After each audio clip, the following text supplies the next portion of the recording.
انسان کا سب سے اچھا دوست اس کا ضمیر ہے، جو اچھی بات پر اسے شاباش دیتا ہے اور بری بات پر ملامت کرتا ہے۔ اگر ایسا سب کچھ آپ کے ساتھ نہیں ہو رہا ہے تو یقین سے آپ مر گئے ہیں، بس جسم حرکت کر رہا ہے۔ یہ ہمارے معاشرے کے المناک پہلوؤں میں سے ایک پہلو ہے، جس نے گھریلو نظام میں عورت پر کئی دہائیوں سے ظلم و ستم کے پہاڑ ڈھا رکھے ہیں، اور اس کو میں گھریلو کرپشن کا نام دینے لگا ہوں۔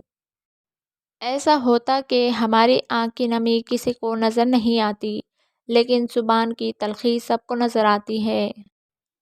عورت کسی بھی عمر کو پہنچ جائے، اپنے بھائیوں سے اتنی ہی شدت سے محبت کرتی ہے جتنی کہ ایک ماں اپنی اولاد سے۔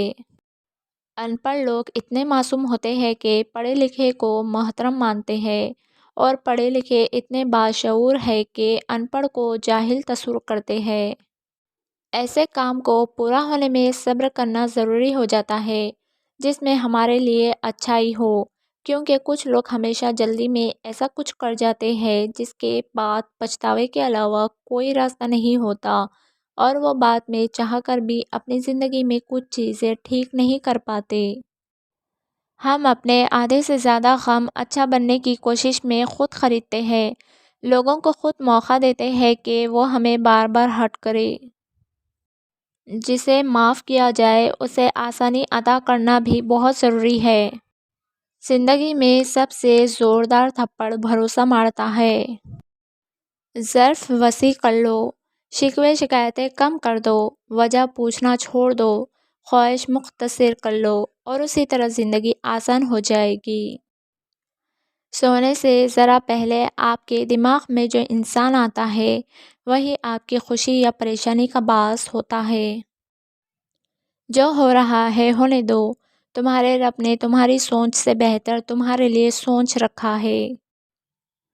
چیزیں وقتی ہوتی ہے، ٹوٹ جاتی ہے، بکھر جاتی ہے، رویے دائمی ہوتے ہیں، صدیوں کے لیے اپنا اثر چھوڑ جاتے ہیں۔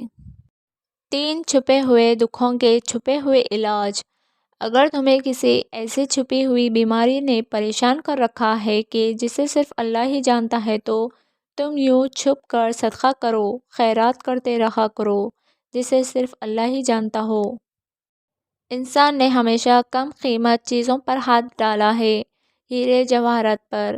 اپنی قیمت بھلا کر اس نے پتھروں کو قیمتی بنایا ہے۔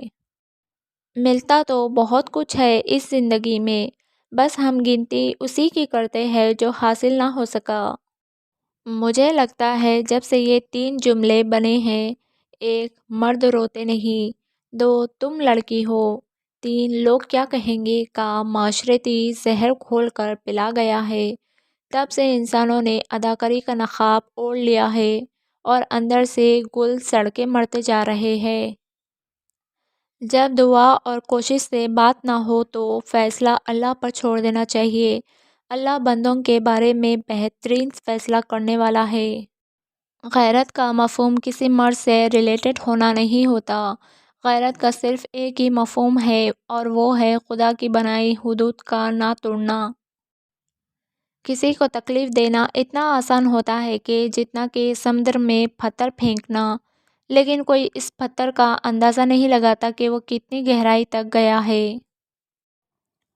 جب کوئی عورت تمہارے سامنے رو پڑے تو تمہاری مردانگی کا تقاضا یہ ہے کہ اس بات کو وہیں ختم کر دو۔ یہ محبت آپ کی سو کالڈ اسٹاک مارکیٹ نہیں ہے، یہاں ایک بار بھاؤ گر گیا تو بس گر گیا۔